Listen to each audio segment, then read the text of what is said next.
Yeah. Like that's Japanese rhythm, right? So it's not like, so how do you count that? Like it's not, yeah. And so it's an interesting thing. And also the Japanese drums, some are very small, some are very loud and large. And so if I'm playing my big drum with like an Indian tabla player, he's like doing all this complex stuff, and I'm just like, you can't hear the tabla anymore, right?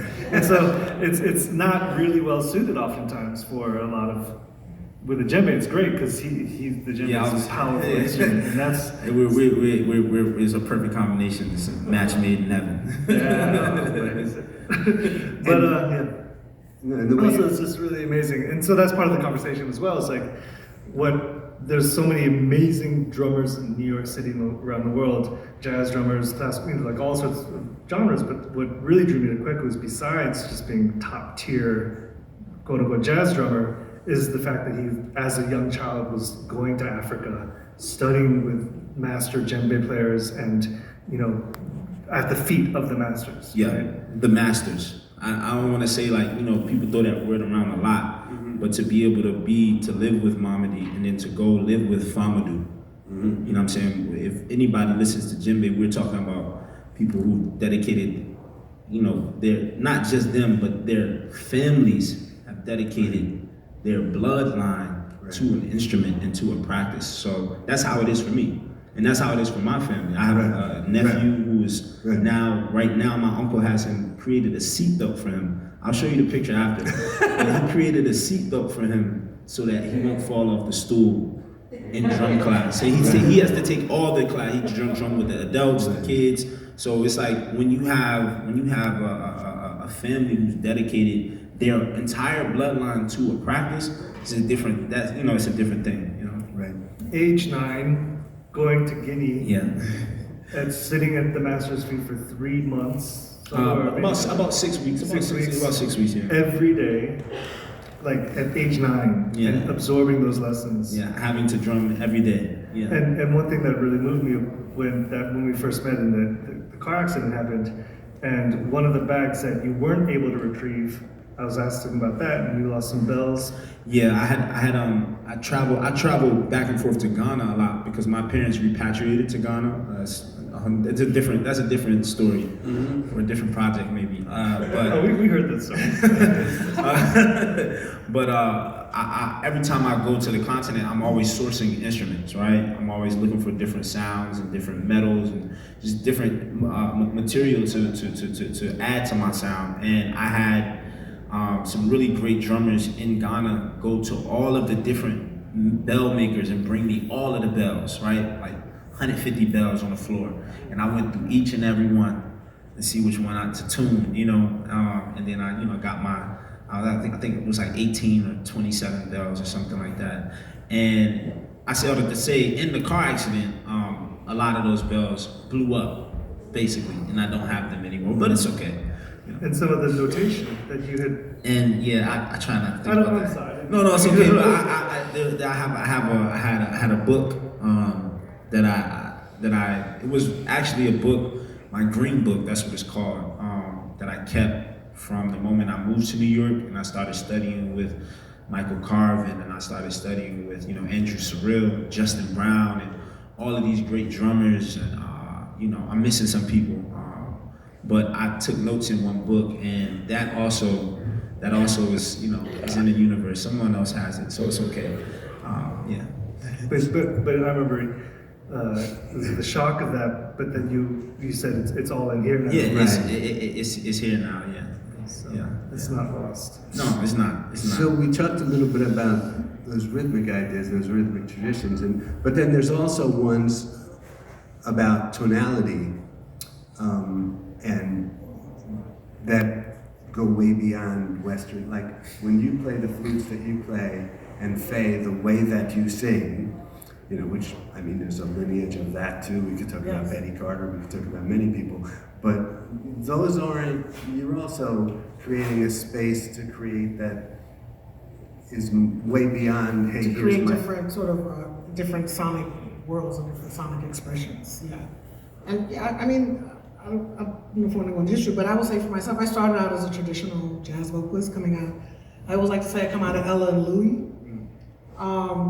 But then there was this moment that, as much as I love the music, I felt like what I wanted to say as a human, I wasn't able to say all the things. So I had to figure out how to do that. How to, a lot of the lyrics for a lot of jazz standards would start to become seriously problematic. Mm-hmm. And also for a long time I had this thing about writing about love. Like I'm like, there's so many other things to talk about, besides romantic love. So, for example, I had a band for 10 years called the Fay Victor Ensemble, all original music. We have 3 albums, and so many of the subjects we covered was had almost nothing to do with love. We even there's even an Armageddon song in that ensemble. So just to say that I wanted to kind of figure out all the ways I could use my voice, vocally, lyrically, just all the ways. And when I lived in the Netherlands for a long time, for about 8 years, between the mid-90s and early 2000s, and that was actually really the place where I found, interestingly enough, where I found I can open up all this expression, because they have a very particular improvisational world there, where it's everything is everything aesthetic. And one of my mentors was a gentleman named Misha Mengelberg. I don't know if anybody knows who that is. And he was pretty instrumental in just kind of like sharing with me, like, it's okay to do anything. Like, it's okay to express your voice in any way. Like, it's totally okay. And through him also, I got deeply connected to the music of Herbie Nichols. But I just kind of felt this agency, and I wanted to kind of explore all the ways I could, express that agency of who I am as a person and a human. And I need to add also as a racialized person, because I have a different perspective. I'll share, for example, I did a project with a great downtown group called Other Dimensions of Music. Yay. We did a project called Kaiso Stories, which was taking the lyrics of Calypso, where my people are from Trinidad and Tobago, and turning it into free jazz vehicles. There was a composition on there by a guy named Lord Kitchener, and it's called Laura. And in that Calypso, but first of all, Calypso is a really powerful music in that there's so much storytelling about everything in Calypso. But in this particular Calypso, he talks about moving to London and really hating it and wanting to go back home. And I thought that was a really important perspective to share, because I think if you live in the United States or Europe, the perception is everybody wants to come here, right? And everybody wants it. When they get here, they're so happy to be here. And that's true, but there's also people that come and like, I want to go back home. Home is better. Home is me. Home is who I am, and I need to go back there. So that's the kind of thing I try to impart in my expression as a musician and a composer. Now we've talked a little bit about that inherent reality within our bodies and within the way we walk around of, hey, your body in this world is polyrhythmic, but also, there is that idea that no matter how many masked and armed agents they throw at us, in this country and in this world, we're living a multicultural reality here, and that's a good thing, a rich thing. I know I don't think you started this project as a political statement, but is it for you, is there some element of, hey, we're celebrating what's good about that idea of multiculturalism? Yes, absolutely. I mean, yes. I've learned so much about geography in this project. Even Faye spending time in Japan, I love Japan. I've been like maybe twice, I think now, but just learning about the history of Japan, learning about the history of Japan and China, learning about the history of Japan and Korea, like these things that in high school and middle school you learn, but you kind of just glisten over, and you just have to make sure you get the information for the quiz and the test. But when you're able to, when it's applicable to well, I'm going to Japan in July, and I know the history of between Japan and China and all these different things, but it's like it's like a crash course on world history.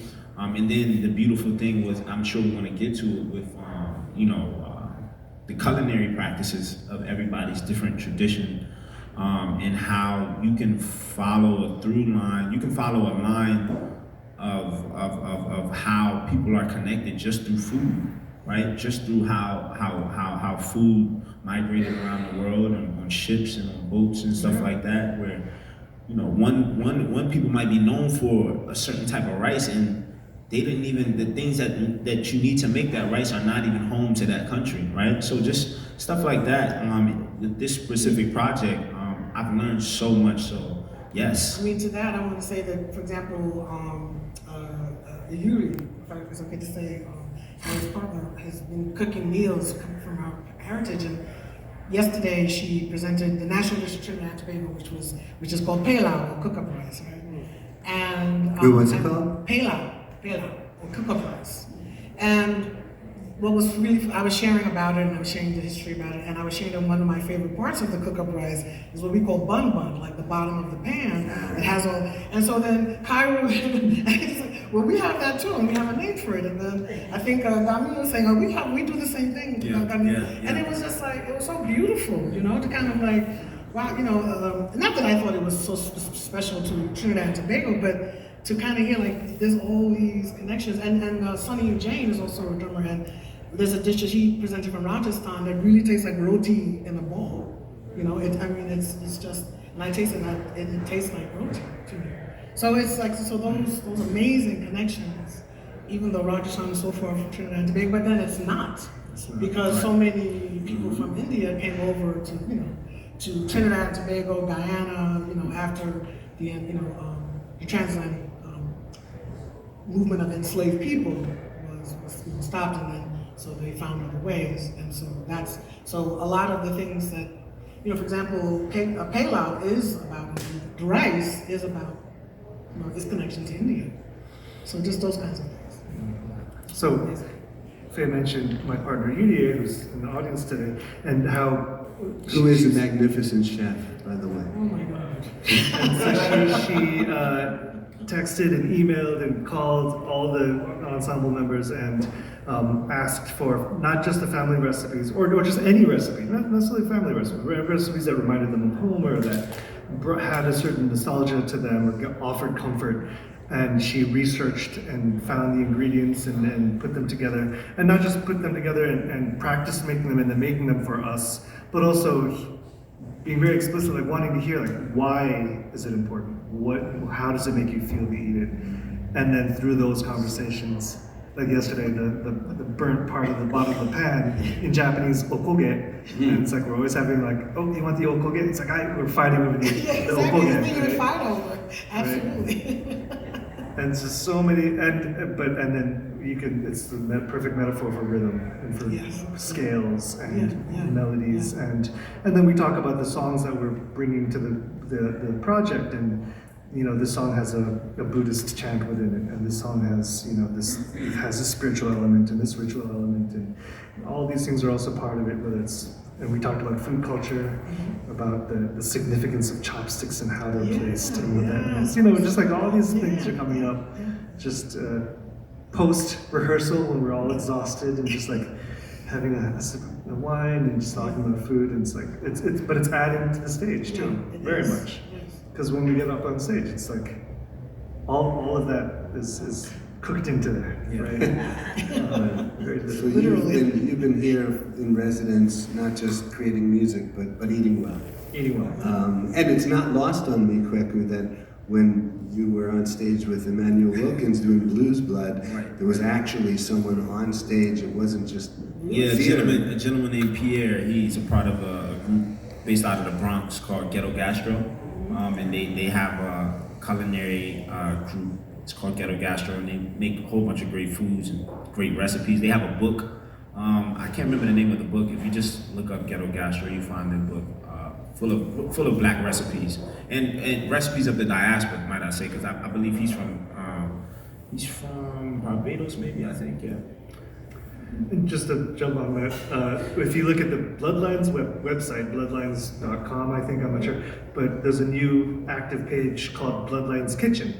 And the first kind of blog post that UDA made was a kind of a feature on Kweku and his story. And so you can find the recipes, how to make them, but also how, you know, what they mean in Kweku's life and his connection with his mother and his parents. And so adding another dimension to the music, to our lives, to the art. You know, it's so funny because